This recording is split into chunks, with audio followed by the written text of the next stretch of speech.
Having difficulty with your teen? Are you struggling with finding solutions to your everyday parenting problems? Being a solo mom can be tough. I know. With all the things you juggle mostly for your children, you're left with very little time for yourself. It can be hard to see your way out from where you are currently. But what if I told you that you can change your life and the lives of your children? As a Christian solo mom of 3 adult sons, I know firsthand some of the challenges you face. But I also discovered that when I shifted my mindset, I was able to transform my life in some amazing ways. Hi, I'm Rosemarie, your personal confidant and mentor. I invite you to connect with me and take the first step towards transforming your life. Together, we can work to find solutions to your ongoing challenges and create a life you desire for yourself and your children. And no, this is not about fixing. This is about us working together to achieve your goals. So if you're ready to take the next step to empower yourself to transform your life, click the link below and sign up for a free consultation call with me. I look forward to hearing from you and helping you on your journey to becoming the best version of yourself. Tired, weary, frustrated? What would you be doing if you weren't raising children alone? What's stopping you from living your best life now? On SoloMoms Talk, I discuss with solo mothers the challenges you face raising children alone. So if you're a working solo mom dealing with independent children, insensitive bosses, weight and health issues, or even debt collectors, join us as we discover your path to get and stay healthy, increase your income, and live with joy and purpose. In this battle of life,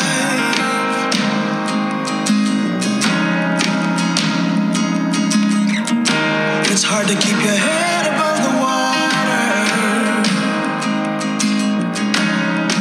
So win this fight.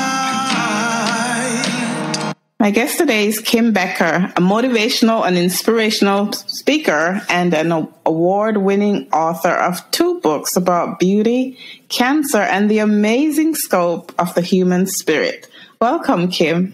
Well, hello. Thank you for having me. I'm excited to be here. Sure. My pleasure. Before we begin, can you tell me who is Kim Becker? Oh, that's a loaded question. Kim Becker is a strong woman that perseveres every day to be the best version of herself, as well as to impact the lives of women battling cancer. Awesome. Thank you. And I think I read somewhere that said you are a widow? I am. Of 1 child? Yes. Okay. So you're a solo mom. And can you tell us how you became a solo mom? Yes. So I married my soulmate when I was 26. We started dating when I was 24. And I always knew that he was my person. Our front teeth crossed over the same way in the front of our mouth. We had the same scar on our right hand. And our birthdays were 1 day apart. We were actually 6 days and 1 day apart. And we got married. I was 26, he was 32. And we had a normal beginning to our marriage. You know, the first 3 years were awesome. The honeymoon period, you know, we were that couple where we couldn't sleep in the middle of the night. We'd get up, go to Walmart, and then go to breakfast, and then come back home and, you know, go back to sleep for a couple of hours because we could. We waited 9 years to have our son, and who was the absolute best blessing that we could ever imagine. But 3 years after we got married, Mike was diagnosed with a disease called primary sclerosing cholangitis. And if anybody's familiar, Walter Payton was a football player for the Chicago Bears, and it was the same disease that he had. And the doctors always warned us. They always said that Mike would never pass away from the disease. It would be an infection that they couldn't get a hold of. And so for 20 years, Mike fought this disease. So I was his advocate. I was his caregiver. And we'd go, he wasn't sick all the time. we'd go where there'd be like an 18-month, 2-year stretch where he would have no problems at all. Mm-hmm. And then all of a sudden something would happen and we'd have to go to the emergency room. There might be an elongated hospital stay, all those things. And so kind of the beginning of the end was October of 2016. I guess that summer, 2016, he got a bowel obstruction. And they gave him some, he'd had an infection. They gave him oxycodone to kind of help with the pain from the infection, which shut down his bowels, which led to a bowel obstruction. Mm. They cleared that out. And then the fall of 2016, he ended up having a surgery to remove a section of his bowel. And it just kind of went one thing after another, just a series of unfortunate events. Mm-hmm. They gave him a very strong antibiotic. And the antibiotic caused his kidneys to shut down, so they needed to take him off his blood pressure medicine, which then caused him to have a stroke. And it was just one thing after another. And finally, Memorial Day weekend, they think he had another stroke. And that was Memorial Day weekend of 2017. And they took him to the hospital, and I believe he was bleeding internally, and the hospital didn't find it. And he was in the hospital for about 3 weeks. Oh, I guess almost a month. And it was septic shock. And so the doctors were right. It wasn't a disease. It was an infection they couldn't get a hold of. Right. So, yep, he was on life support for about 4 days. And, the doctors just called me in and just said, we're on a bridge to nowhere. There's nothing more that we can do. So we made the decision just to kind of let him go. But great story. Mike loved to sing, absolutely loved to sing. And so I wanted the radio, after we decided to kind of take all of the, all the precautions were gone. We were just waiting for him to take his time to leave us. Mm-hmm. I wanted music playing, and he and my son would always sing the song Drift Away by Dobie Gray. And that was one of the songs that came on. And if you really think about that, it just talks about, just that's all you want to do is just drift away. Mm-hmm. So, it was a very peaceful ending, and we got to be there with him till the very end. And he was an amazing man that left an incredible legacy. So yeah. It's an event to go through, but at the same time, when the memories are pleasant, then you make it that much more palatable, I guess is a word. Yes. So yeah. So, and thank you for sharing, that with us, and the details, because sometimes even if somebody's going through, we just don't want to hear, you just pass. Yes. We hear the details so we can say, wow, I remember going through something like that, or, yes, something. So thank you for sharing. So, how old is your son? He will be 20 at the end of this month, which I can't believe. So it was tough. I said, there's never a good time to lose a spouse. But Mike left us. He died in June, and our son was getting ready to start his freshman year of high school in August. Mm-hmm. And so, high school years can be really tough. And so I thought, of all the times for Mike to leave, that wasn't the most, that wasn't the best time. Yeah. And so I basically sat down and I had a 2-prong approach, because I thought I can't do everything well. I just need to do a couple of things. And so it was to make sure that our son had a stellar high school career, and that I kept the organization that we started together 15 years prior, that I would keep that going. And that was my focus, was those 2 things.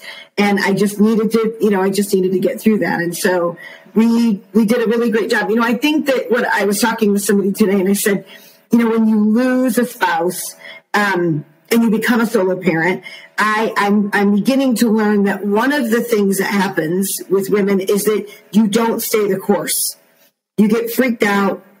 You don't think that you can do it alone. And so you change all the plans. Mm-hmm. And so sometimes I think the plans are there, prior to the spouse leaving, and there's a reason for that.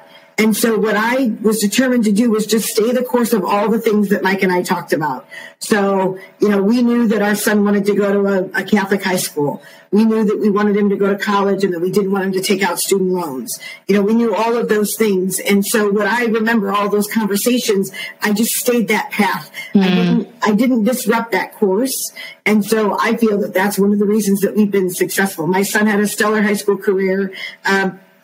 my husband, my late husband, was a huge bowler, and his high school didn't have a bowling team, and so we started a bowling team, of which then my son got a scholarship to go to college to bowl at a collegiate level. And I'll never forget, we got our trials and tribulations like everybody did, but when my son graduated from high school, we were in a big performing arts center in our town, and I was in the second balcony, and as my son walked across the stage from the second balcony, I yelled, "We did it!" Because it was just something to say. Right. That was something we needed to do. So Yeah. Oh, awesome. So you work through the difficulty by sticking to the plans and the aspirations.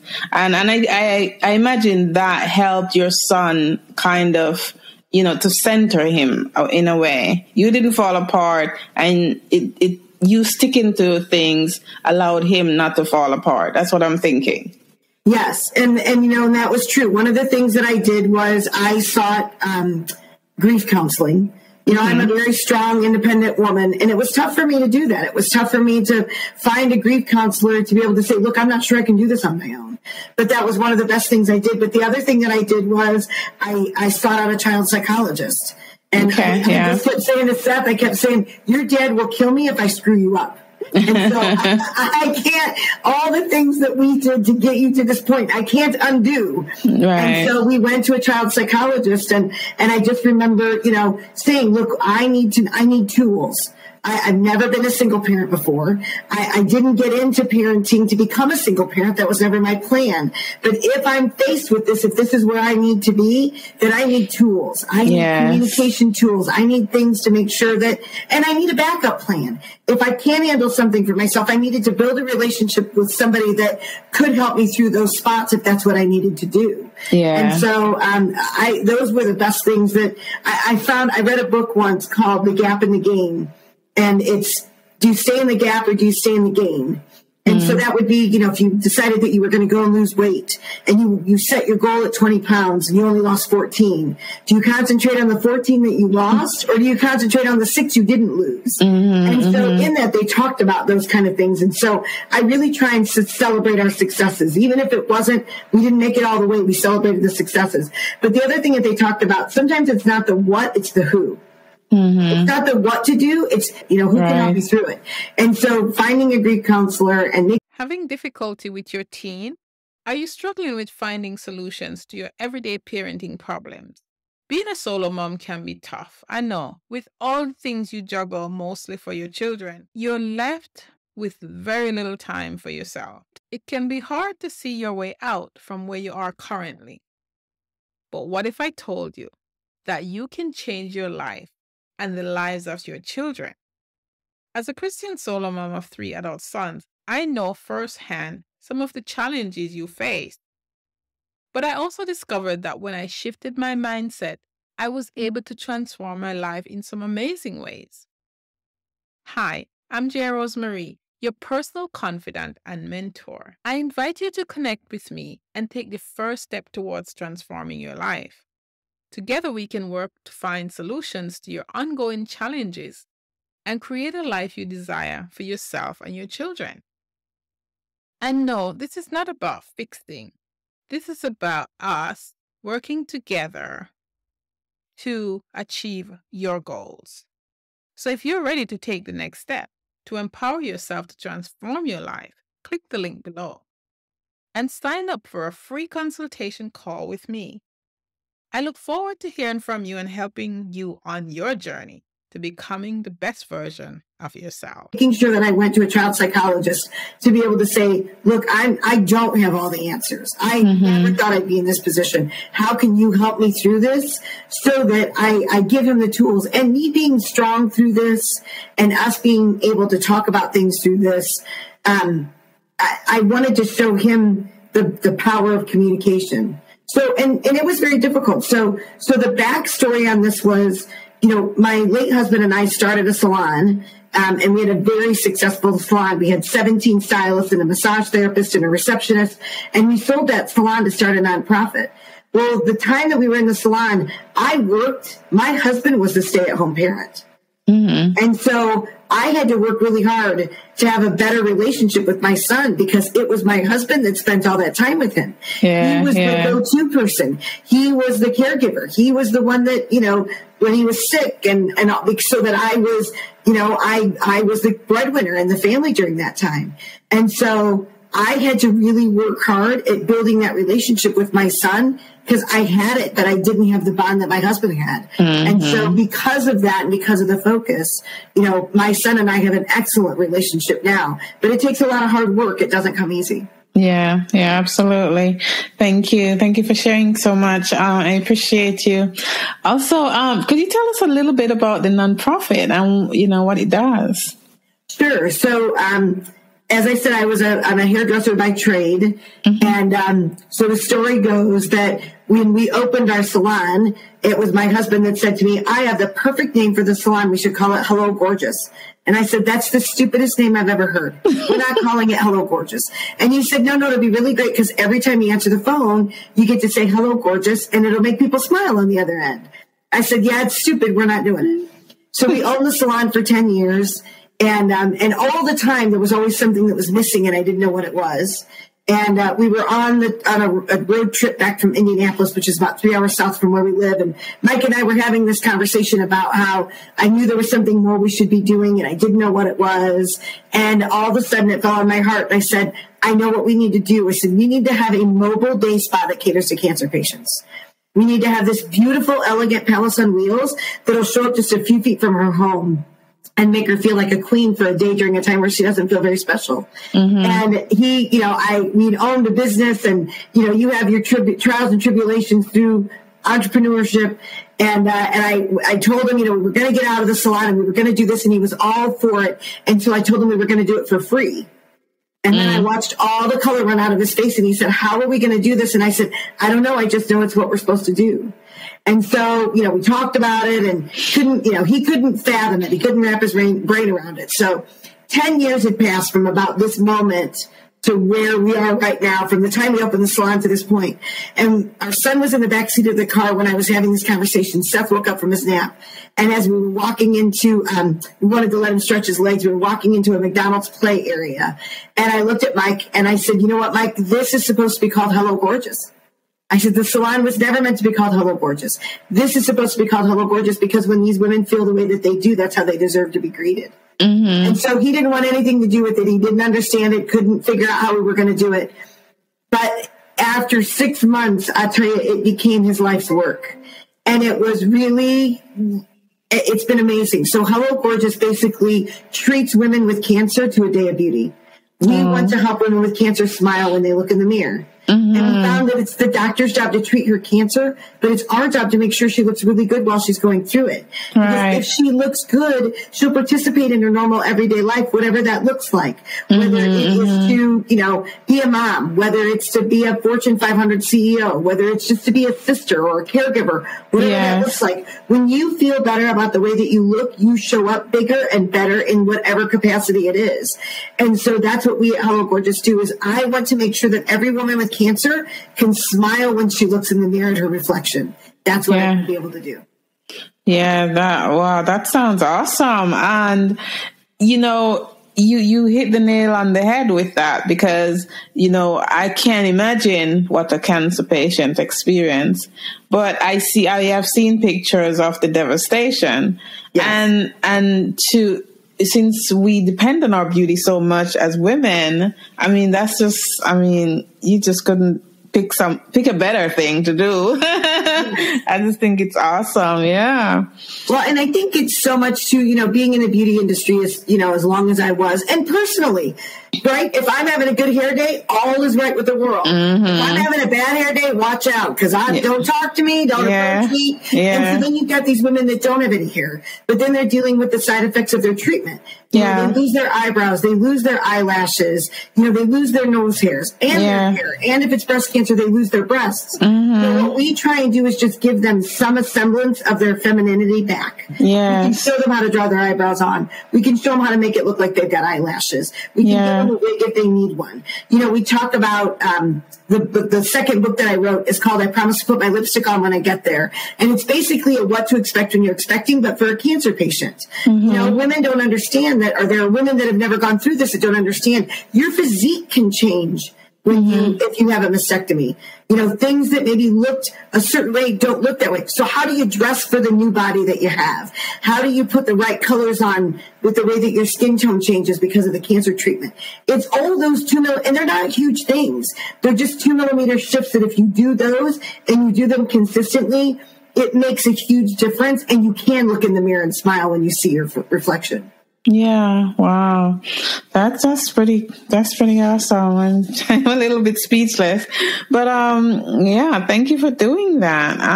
That's pretty good. I have the best job in the whole world. I really do. And I have to ask, was there another reason why you chose to do that as your nonprofit? It's all God.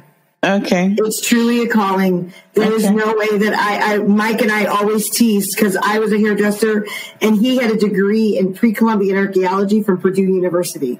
And we always said, God should have chosen 2 marketing majors from Harvard to take on what he's asked us to do. Because right now our program is it was prior to COVID, we had 33 salons in 15 states. So my goal was to grow this organization nationally, which it still is. But I don't have the now. I'm learning. I'm trailblazing as we walk through this. I truly believe that God doesn't call the equipped; He equips the called. Yeah. And so this is just truly something that God has said. Would you do this? And I said, okay. So here we are. Yep, here you are. Oh my God, that is awesome. Well, I hope we can help you spread, more knowledge about your organization, and more women can be impacted by it, because it is an awesome thing that you're doing. Thank you. Yes, for sure. All right. So, what is Kim grateful for today? Having said all that, I'm grateful. I'm grateful for today. Period. I'm just grateful that I got to get up today, and that I got to see the sunshine, and that I got to get up in the middle of the night and kiss my son on the forehead while he was sleeping. I think so many times we're all focused on the future that you forget to be grateful just for today. Yeah. And so I'm really, really, really trying just to be able to be just grateful for what I have today. Yes. Thank you. Thank you for sharing. And so you're still a hairdresser? Are you still own your salon and working in that? No, we sold the salon. Probably, it was, my son is going to be 20. He was 4. So about 16 years ago, we sold the salon. Oh, okay. And so I stepped away from behind the chair about 7 years ago. Okay. So I just run the nonprofit full time now. All right. Okay. And how can women get in touch with you and your organization? So if they go to our website, which is hellogorgeous.org, there's all sorts of resources on there. And actually, I created a video. What I love to be able to do is, when a woman is diagnosed with cancer and we had an opportunity to do a makeover on her, I love being able to chat with her. And the one question I always ask is, what do you know now that you wish that you would have known at the beginning of your cancer journey? And I thought, how cool is that she can help other women? So I created a video about the 12 things that women need to know prior to starting their cancer treatment. And so anybody that would be interested in that, it's a free item on our website. So if you go to hellogorgeous.org/free, then we'll give you the link to the video to be able to watch that. So all the information, we've got a ton of free resources. We do a virtual makeover now that women can participate in the comfort of their own home. And if anybody would like to contact me personally, you can get a hold of me at kbecker@hellogorgeous.org. Okay, cool. And we'll put those links in the show notes for easy access. Yeah, sure. Give us a piece of advice for a solo mom. When I was going through the first part of my widowhood, there was an old saying that said, just eat the elephant one bite at a time. And I couldn't forward think too much. I just had to look at, okay, what's the next right step to take? And then after you take that next right step, then what's the next right step to take? I just, that's all. I mean, I was overwhelmed with all the things that, and you have to be grateful. I look back now, my late husband will be gone 5 years at the end of this month. And I would say to my son, not once did the electric ever get turned off. Not once did the water ever get turned off. The car's still running. We still have a roof over our head. He successfully graduated from high school. And I think that we look at ourselves, we're so hard on ourselves as women that we have to take it. You get so busy looking forward that you forget to look back to see, look how far we've come. Yeah. And so I think it's two, right? You need to celebrate the little wins, those kind of things, right? Okay, great. I was able to keep all the utilities on for this month. That's awesome. I was able to keep the car running for this month. That's awesome. And whatever that next right step is, you just take that. You don't look at the whole picture. You put the blinders on and you just take that next right step for right now. Yeah. I think those are the best things that I did that helped me get through to the other side. Yeah, that's awesome. Thank you. Sometimes we want to take on everything at once, and when one little thing would have moved us forward. That's right. Thank you very much, Kim Becker, for coming and speaking to me today. It was really a pleasure. Great. Thank you so much. It was wonderful to be here. Yeah, sure. Hello, SoloMoms. Do you feel isolated and alone in your parenting journey? Are you tired of facing the challenges of solo parenting by yourself? If so, then I have the perfect solution for you. Join SoloMoms Connect, the ultimate support group for moms raising children on their own. As a solo mom of 3 adult sons, I want to provide a safe and welcoming space where you can connect with other moms, share your experience, and find answers to your questions. So don't go it alone. Be part of a thriving community of solo moms. Join SoloMoms Connect today and get the support and guidance you need to succeed as a solo parent. Join us today and be a part of a community of strong and resilient solo moms. SoloMoms Connect, building stronger communities, one mom at a time. So don't wait, click the link below and join us today.